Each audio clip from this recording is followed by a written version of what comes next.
Hello, my lovelies. I'm back. It's time for chapter 43.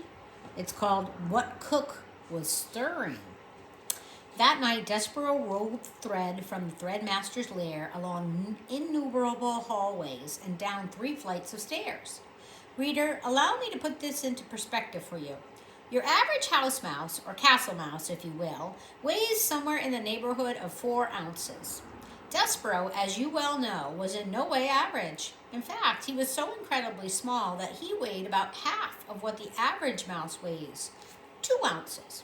That is, think about it, that is all. He was nothing but 2 ounces of mouse pushing a spool of thread that weighed almost as much as he did.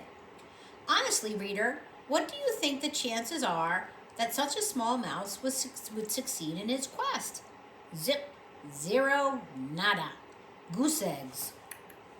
But you must, when calculating the odds of the mouse's success, favor in his love for the princess. Love, as we have already discussed, is a powerful, wonderful, ridiculous thing capable of moving mountains and spools of thread. Even with the love and purpose in his heart, Despereaux was very, very tired when he reached the door of the castle kitchen at midnight. His paws were shaking and his muscles were jumping, and the place where his tail should be was throbbing. And he still had a very, very long way to go into the kitchen, down the stairs of the dungeon, and then through somehow, someway, through the rat-filled darkness of the dungeon itself, not knowing where he was going. And oh, reader, when we stopped to think what lay ahead of him, Despereaux was filled with an icky feeling of despair. He leaned his head against the spool of thread, and he smelled celery there, and he thought of Hovis, and how Hovis seemed to believe in him and his quest. So the mouse raised his head and squared his shoulders and pushed the spool of thread forward again into the kitchen, where he saw, too late, that there was a light burning.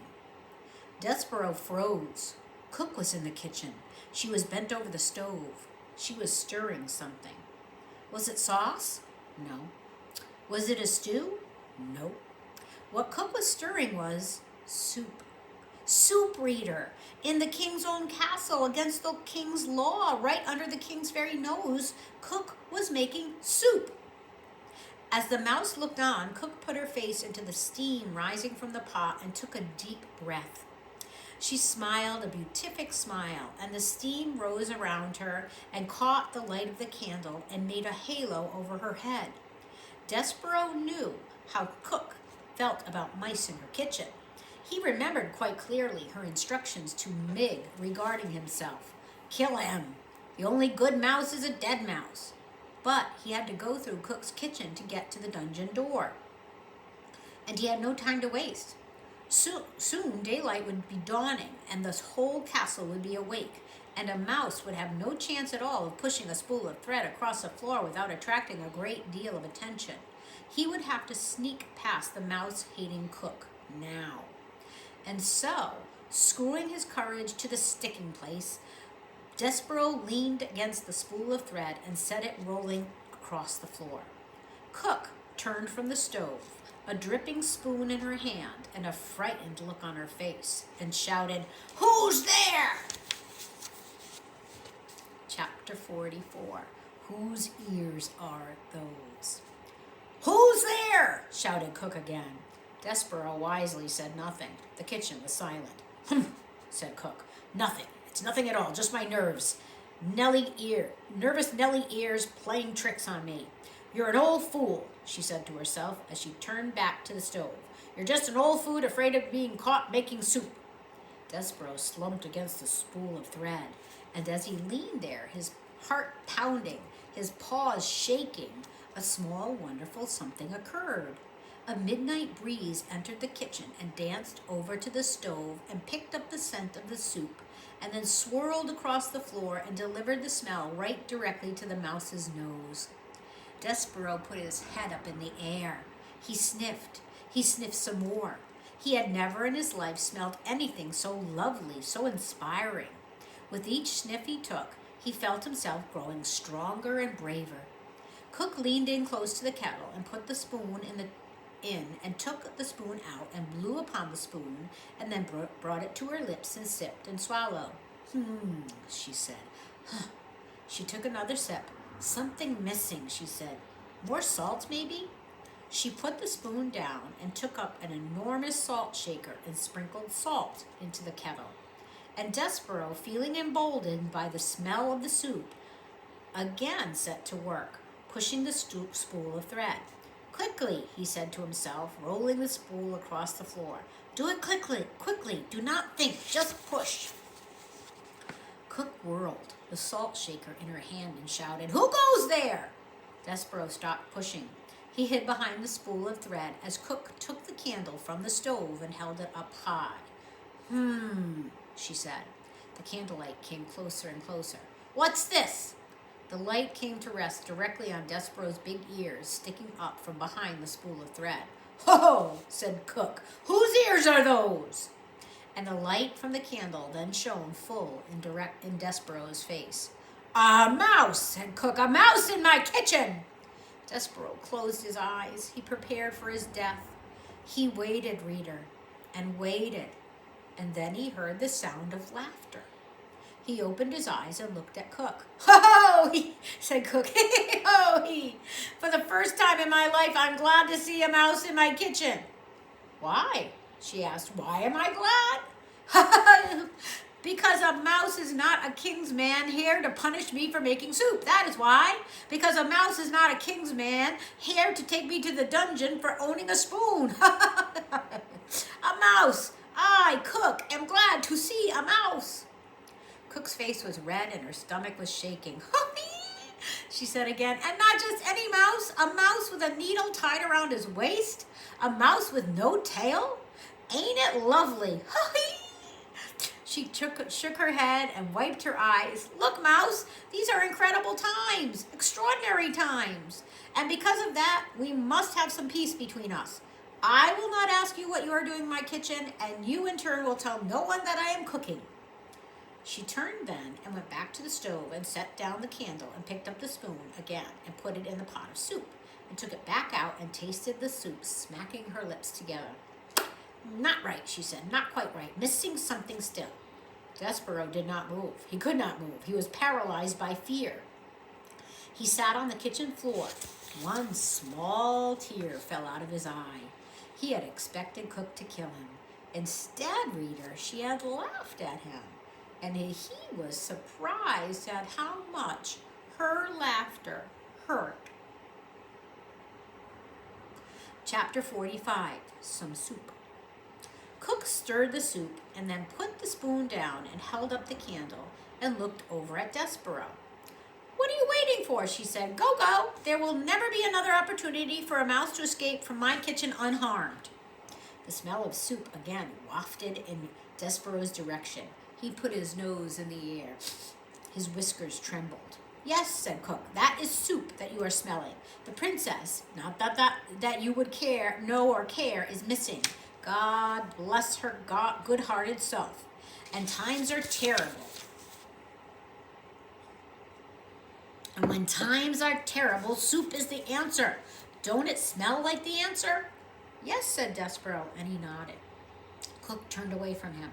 She put the candle down and picked up her spoon and started to stir. Oh, she said, these are dark days. She shook her head. And I'm kidding myself. There ain't no point in making soup unless others eat it. Soup needs another mouth to taste it, another heart to be warmed by it. She stopped turning and looked at Despereaux. Mouse, she said Cook, would you like some soup?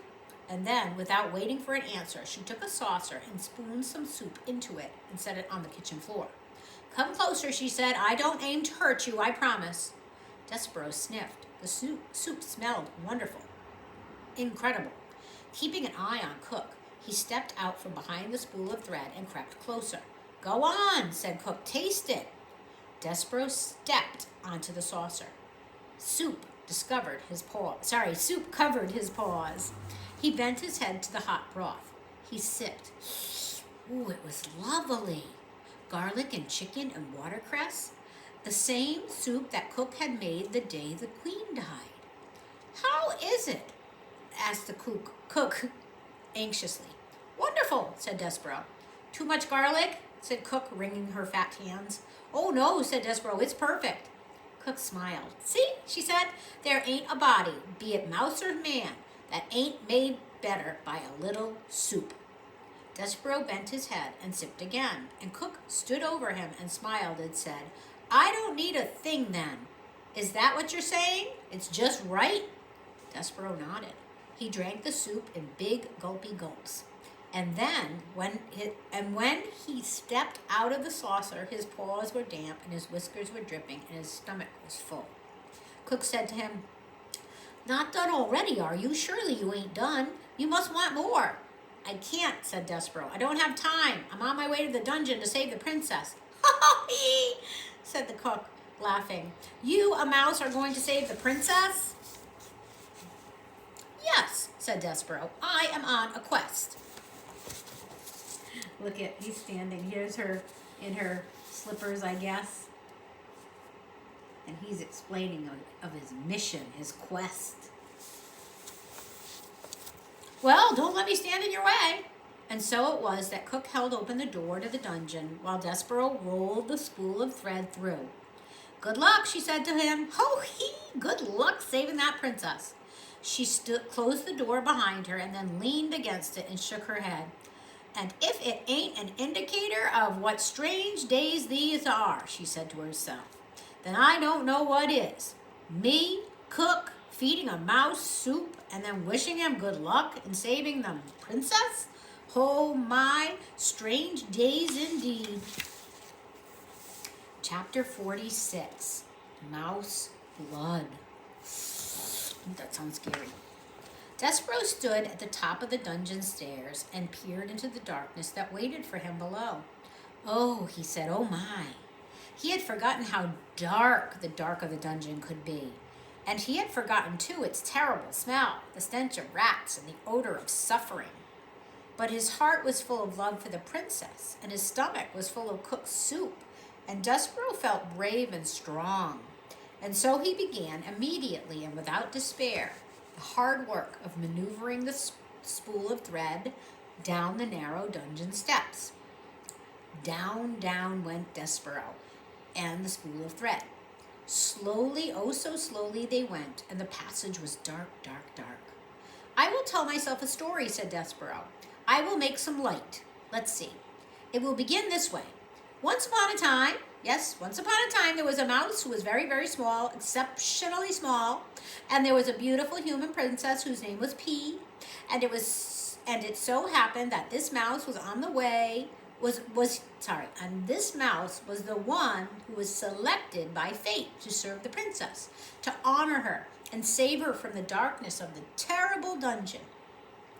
This story cheered up Despereaux considerably.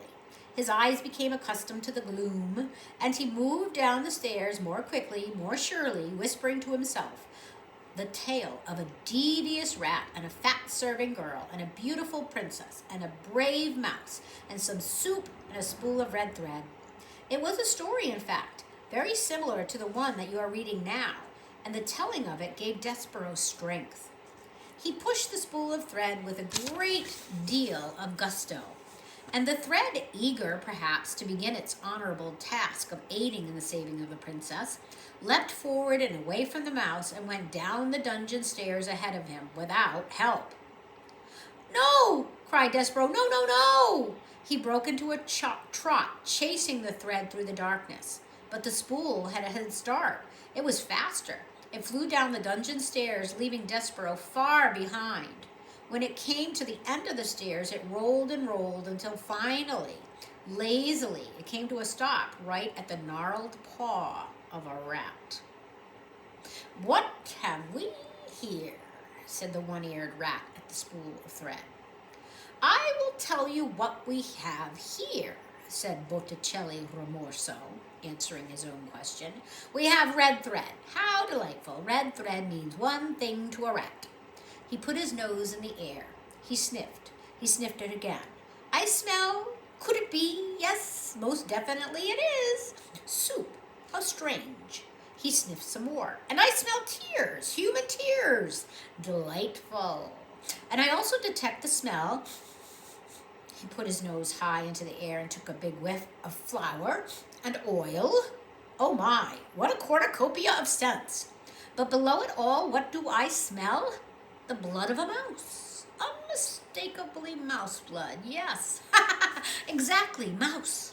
Botticelli looked down at the spool of thread and smiled. He gave it a gentle push with one paw. Red thread, yes, exactly. Just when you think that life in the dungeon cannot get any better, a mouse arrives. Ooh. I worry about Despereaux with these rats. But that's it for today. Here's my kiss for Florence, and one for Louis. Goodbye, my lovelies.